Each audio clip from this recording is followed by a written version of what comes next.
Do you smell what the shuck is flipping?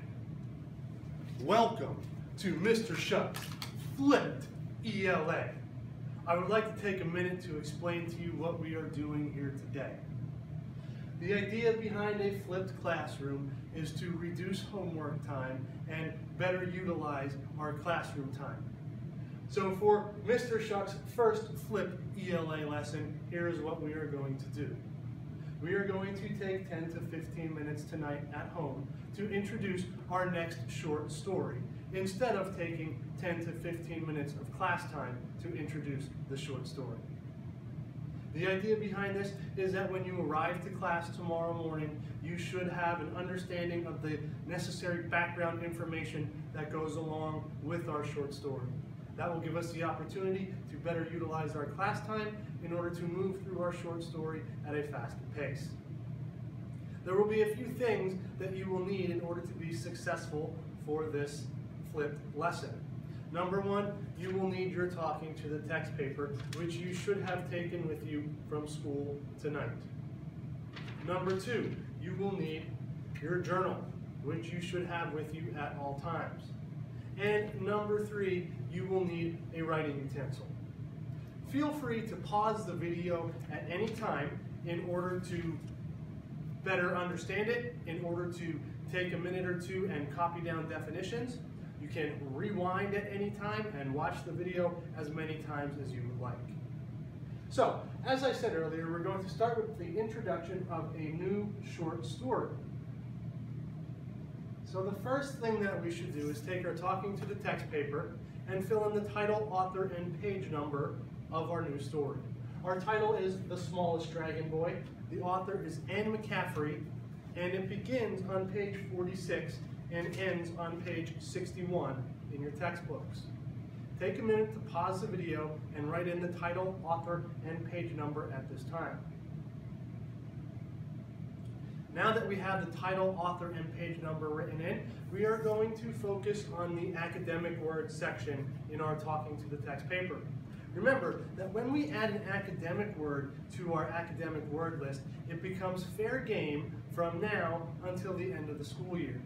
Keep in mind that our academic words are words that we use with the study of English literature.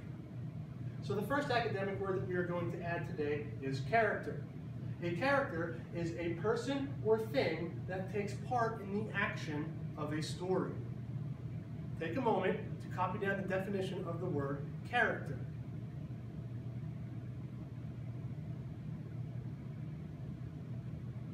The second definition, or academic word, that we are going to copy down today is a type of character. A character can be flat or static as a character type. A flat or a static character is a character that is one-sided and oftentimes stereotypical.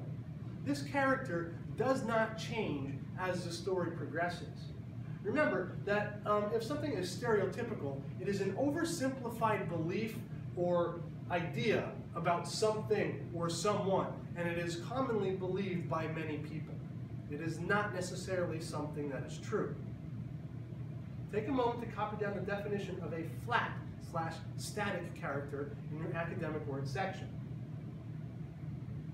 A good example of a flat or static character would be Nag from our story Rikki Tikki Tavi. Nag is very cunning, he is evil, he is mean, he is a stereotypical snake. The next academic word that we are going to add is another character type. A round or dynamic character is a character that is fully developed and changes as the story progresses.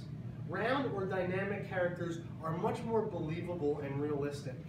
A great example of a round or dynamic character would be Jean Fritz from our story Homesick. We get to see many different sides of Jean Fritz and her personality as she changes throughout the course of the story.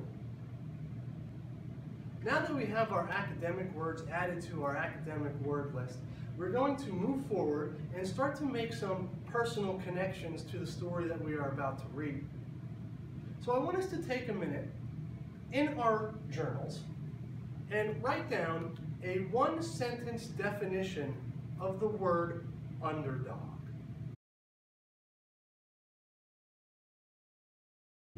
What is an underdog? An underdog is supposed to be a loser.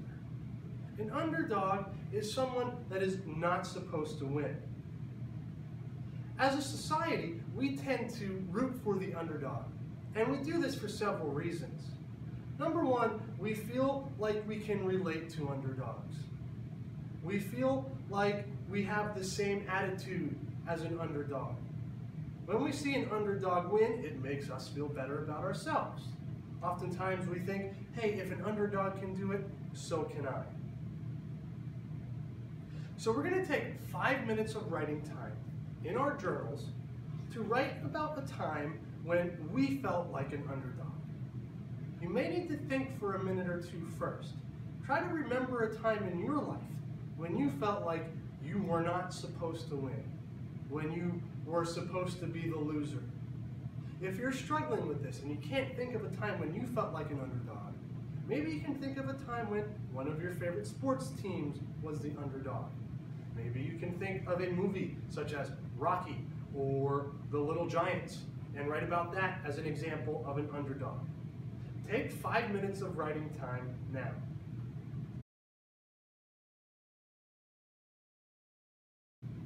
Now that we've written about underdogs, we're going to take a look at the background section for literature and science for our story, The Smallest Dragonboy. If you have your textbook, we are on page 46. If you do not have your textbook, that is fine. All you need to do at this point is listen. The Smallest Dragonboy takes place on the planet Pern, an imaginary world somewhere in outer space. Pern is threatened by the dangerous red star, which rains deadly thread-like plant spores on the planet every 200 years or so. If the hungry thread falls on Pern's soil and grows there, it will devour every living thing. To protect their planet, colonists on Pern have bioengineered a race of great winged dragons. When fed a special rock called Firestone, the dragons breathe flames that char thread to ashes. During Threadfall, the dragons and their dragon riders charge into battle in midair with the other colonists, while the other colonists hide safely in their cave towns. During periods of Threadfall, the protectors of Pern live inside the cones of old volcanoes in cave colonies called Weirs. As the story opens, young candidates for Dragon Rider in Bendon Weir, a colony in the Bendon Mountains, await the hatching of a clutch of dragon eggs. According to custom, each newborn dragon will choose its own rider and lifelong partner through a type of telepathic communication called impression. That's the background for our story, The Smallest Dragonboy by Anne McCaffrey.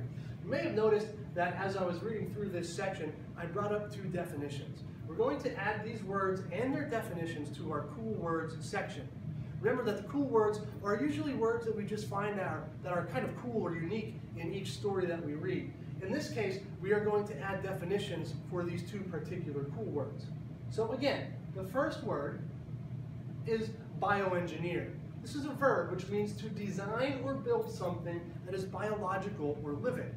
So when it says on page 46, to protect their planet, colonists on Pern have bioengineered a race of great winged dragons, it means that they have created or designed or built their own dragons.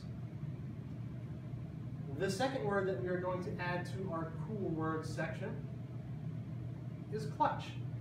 Now typically when you think of the word clutch, you might think of to grab something and hold on to it.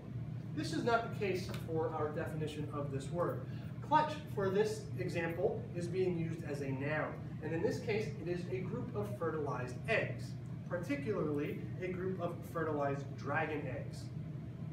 So, now that we have some background information about our story, we've discussed what an underdog is, we've talked about dragons and dragon eggs and hatchings and communicating telepathically with dragons.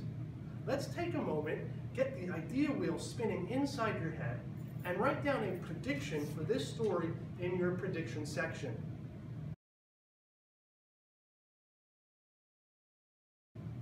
Now that you have your prediction written in, we should be ready to begin reading our short story, The Smallest Dragonboy by Anne McCaffrey. Be prepared to discuss this and read when you come into class tomorrow morning.